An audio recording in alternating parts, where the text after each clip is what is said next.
నమస్కారం. ఎల్లుండి 13/7/26 నాడు హరీష్ రావు గారు నారంకేడ్‌కు special intensive revision of voter list కొరకని, దాని మీద అవగాహన కొరకని ఇక్కడ మీటింగ్ పెట్టడం జరుగుతుంది. అదే గాకుండా పార్టీ మెంబర్‌షిప్ విషయంలో గాని, మరి లేటెస్ట్ రాజకీయ పరిణామాల గురించి కాంగ్రెసోళ్ళు మాట్లాడుతున్న అబద్ధాలకు ఖండించే కొరకని, వాటి మీద అవగాహన కల్పించే కొరకని ఇక్కడ నారంకేడ్ రాబోతున్నారు కాబట్టి, నేను నారంకేడ్‌లో బీఆర్ఎస్ కార్యకర్తలకు, ఓటర్లకు, బీఆర్ఎస్ శ్రేణులకు అందరికి కూడా, మరి నాయకులకు అందరికి కూడా పెద్ద ఎత్తున ఈ మీటింగ్‌కు హాజరు కావాలని చెప్పేసి నేను విజ్ఞప్తి చేస్తున్నాను. ముఖ్యంగా ఇది 2002లో ఎస్ఆర్ స్పెషల్ ఇంటెన్సివ్ రివిజన్ జరిగింది. దాని తర్వాత 2026లో స్పెషల్ ఇంటెన్సివ్ రివిజన్ జరుగుతుంది.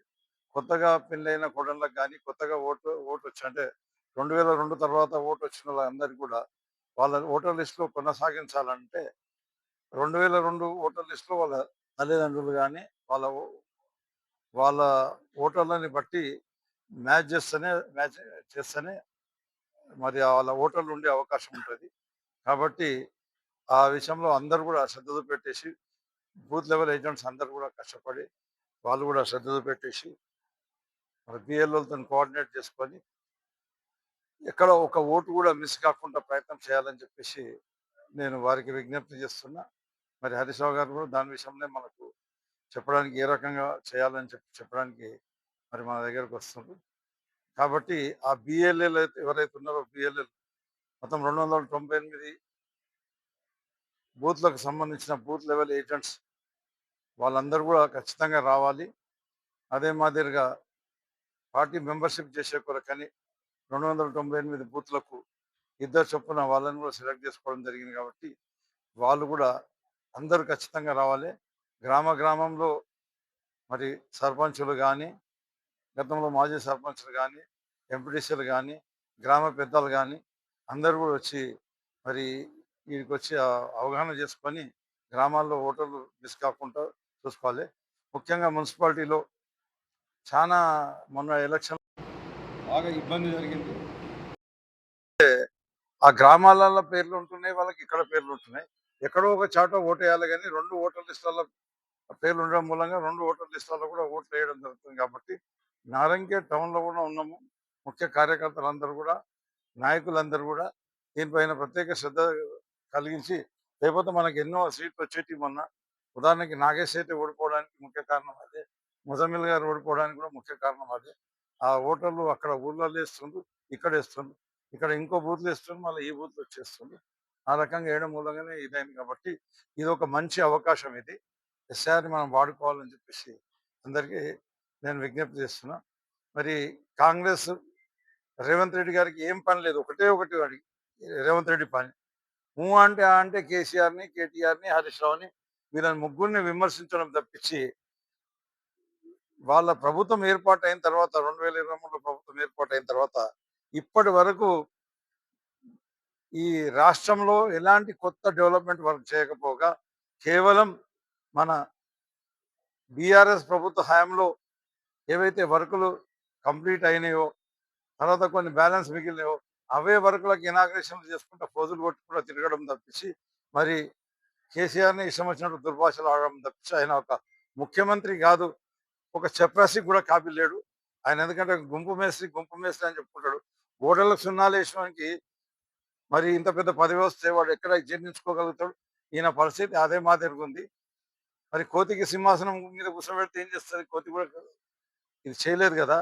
ఏదో బై లక్ అదృష్టం కొద్దీ ఆయన ముఖ్యమంత్రి అయ్యిండు. ముఖ్యమంత్రి అయ్యి ఈరోజు ప్రజలకు బీఆర్ఎస్ పార్టీ ఇచ్చిన సంక్షేమ పథకాలన్నీ కూడా కట్ చేసుకుంటూ నేనే ఇచ్చిన మరి అబద్ధాలు చెప్పడం.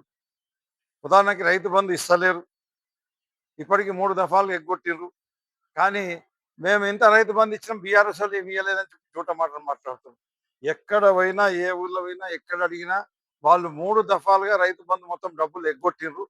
ఇక్కడ ఎమ్మెల్యే కూడా అదే మాదిరిగా మాట్లాడుతుండు. ఆయన కూడా ఏమంటారు, ఒకవేళ అబద్ధాలు ఆడేటోళ్ళకి ఎవరికన్నా ఫస్ట్ ప్రైజ్ ఇవ్వాలంటే ఇక్కడ నారాయణఖేడ్‌లో చూటా ఎమ్మెల్యే ఉన్నాడు. ఆయనకే ఫస్ట్ ప్రైజ్ ఇవ్వడానికి ఆ ఫస్ట్ ప్రైజ్‌కి ఆయన్నే అర్హుడైతారని చెప్పేసి తెలియజేస్తున్నాను.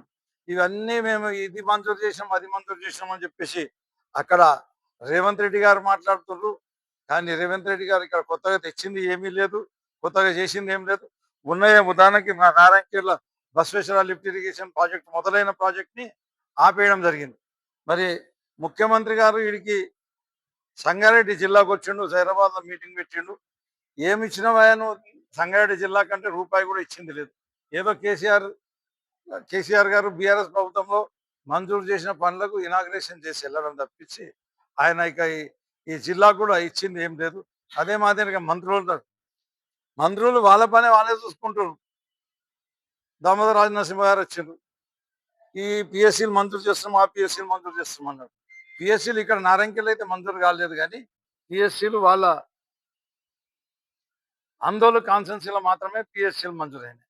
ఎంతమంది మంత్రులు వచ్చినా ఏమొచ్చినా మేము అప్పుడు కోట్ల రూపాయల పనులు కూడా ఇనాగ్రేషన్ చేయలేదు కానీ వీళ్ళు 10 లక్షలు, 20 లక్షలు, 50 లక్షల వరకు కూడా ఇనాగ్రేషన్ చేసుకుంటూ టైం పాస్ చేస్తుంది తప్పించి ఏం చేయలేదు.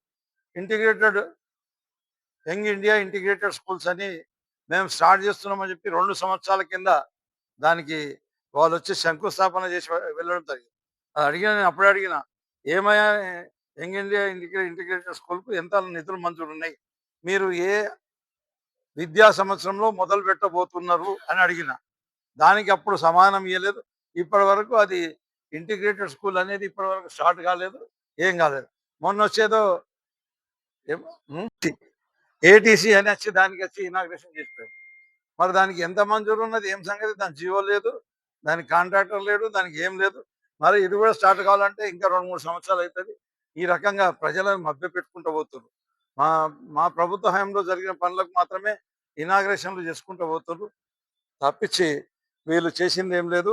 సంక్షేమ పథకాలు కొత్తగా వాళ్ళ అధికారంలోకి వచ్చిన తర్వాత సుమారుగా 3 సంవత్సరాలు అవుతుంది. ఒక కొత్త పెన్షన్ ఇప్పటి వరకు ఒక కొత్త పెన్షన్ కూడా మంజూరు చేయలేదు. వాళ్ళు ఇస్తామన్న హామీలు ఏ ఒక్క హామీ కూడా 6 గ్యారంటీలు అమలు చేయలేదు. 420 హామీలలో కూడా ఒక హామీ కూడా అమలు చేయలేదు. ముఖ్యంగా ఒక కళ్యాణ లక్ష్మి పథకం పెడితే ఆయన ఏమన్నాడంటే పెళ్లి పందిట్లో తీసుకొచ్చి మీకు చెక్కు 1 తులం బంగారం అప్పచెప్తని అప్పుడు రేవంత్ రెడ్డి గారు మాట్లాడడం జరిగింది. ఇప్పుడు ఏమైందంటే పెళ్లి అయినాక 2 ఏళ్లకు సంకల పిల్లని పెట్టుకొని ఆఫీసుల చుట్టూ తిరుగుతున్నారు కానీ మా కళ్యాణ లక్ష్మి ఏమైందంటే ఆ కళ్యాణ లక్ష్మిలు వస్తున్నారు. ఇంకా వీళ్ళు చెప్పేటి అన్ని కూడా మంచి నీతి మాటలు మాట్లాడతారు. ఎమ్మెల్యే గారు కూడా నీతి మాటలు మాట్లాడతారు. అటు రేవంత్ రెడ్డి గారు కూడా నీతి మాటలు మాట్లాడతారు. కానీ చేసేదేంది? కళ్యాణ లక్ష్మి నీ ఇంట్లోకెళ్ళి ఇస్తున్నావా? బీఆర్ఎస్ ఎవరైతే బీఆర్ఎస్ కార్యకర్తలని ఆయనకు అనుమానం ఉన్నదో వాళ్ళందరి కళ్యాణ లక్ష్మి అప్లికేషన్ల పైన సంతకం పెట్టకుండా ఇంట్లోకెళ్ళి ఇస్తున్నట్టు ఎమ్మెల్యే గారు సంతకాలు పెట్టకుండా ఇబ్బంది పెడుతుండ్రు. ఈ ఏవైతే ఇందిరమ్మ ఇండ్లు ఉన్నాయో ఇందిరమ్మ ఇండ్లు కూడా కేవలం 50% మందికే అర్హులకు ఇస్తున్నారు. మిగతా వాళ్ళకి అందరు కూడా అనర్హులకి ఇస్తున్నారు. ఆ ఇందిరమ్మ ఇండ్లలో కూడా వాళ్ళు ఇచ్చే తీందమిడి పైసలు 3.5 లక్షలు దేనికి పనికొస్తలేవు. ఎవరైనా ఇందిరమ్మ ఇల్లు కట్టుకున్నాడనుకో వాడు ఇక జీవితంలో కూడా కుదురపడకుండా ఇందిరమ్మ ఇల్లు కట్టుకున్న తర్వాత వానికి అప్పులవుతున్నాయి.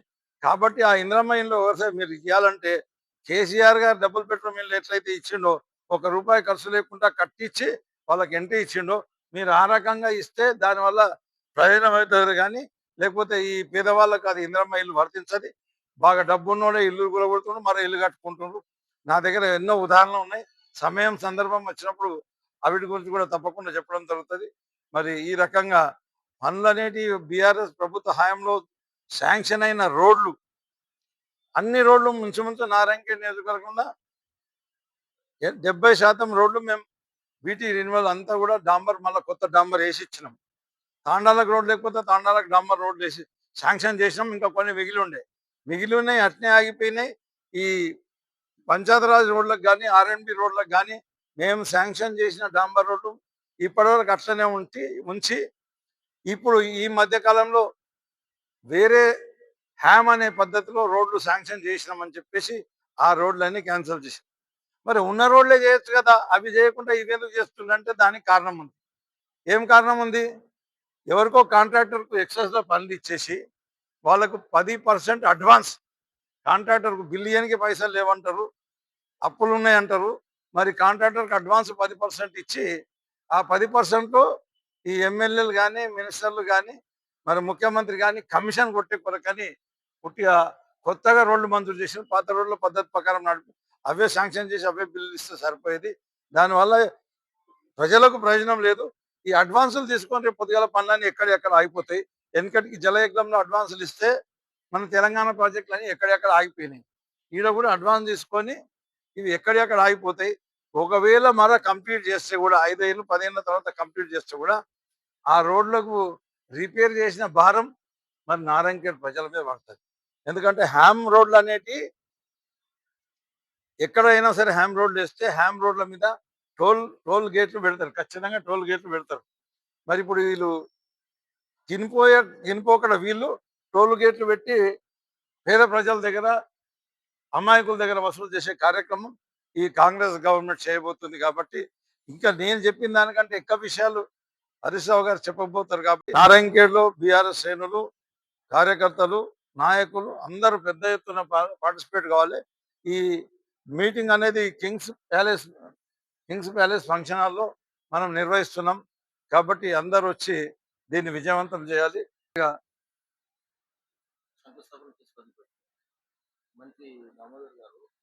ఇంతకుముందు ఏమంటే బోరంచల ఒకటి లిఫ్ట్ ఇరిగేషన్ ప్రాజెక్ట్ పెట్టి ఇంతకుముందు ఒకటి, ఆ లిఫ్ట్ ఇరిగేషన్ ప్రాజెక్టు గతంలో ఈ ముగ్గురు ఉన్నారు వీళ్ళు తోడు దొంగలు. ఒకటి అప్పుడు సంజీవ్ శేఖర్ మన కిష్టారెడ్డి గారు, మరి షెట్కార్ గారు, ఇదే ఎంపీసీ షెట్కార్ గారు, దామోదర్ రాజనరసింహ గారు, వాళ్ళు ముగ్గురు కలిసి అందులో అవినీతికి పాల్పడి ఆ Borancha Nalla Pochamma lift irrigation project ఇంతకుముందు చేసింది, ఫెయిల్ అయిపోయింది. మళ్ళా కొత్తగా వీళ్ళు మళ్ళీ ప్రభుత్వం ఏర్పడగానే అవే ముగ్గురు వచ్చి ఇంకా కొత్తగా లిఫ్ట్ ఇరిగేషన్ ప్రాజెక్ట్ అని చెప్పేసి మాట్లాడినరు. ఇప్పటి వరకు దాని ఎలాంటి పనులు ఇప్పటి వరకు మొదలు పెట్టలేదు. బసవేశ్వర లిఫ్ట్ ఇరిగేషన్ ప్రాజెక్ట్ కూడా నడిసే ప్రాజెక్టు పనులని బీఆర్ఎస్ ప్రభుత్వ హయాంలో మొదలుపెట్టిన ప్రాజెక్ట్ని ఆపేసి రైతులకు ఇబ్బంది పెడుతున్నారు. ఈ రకంగా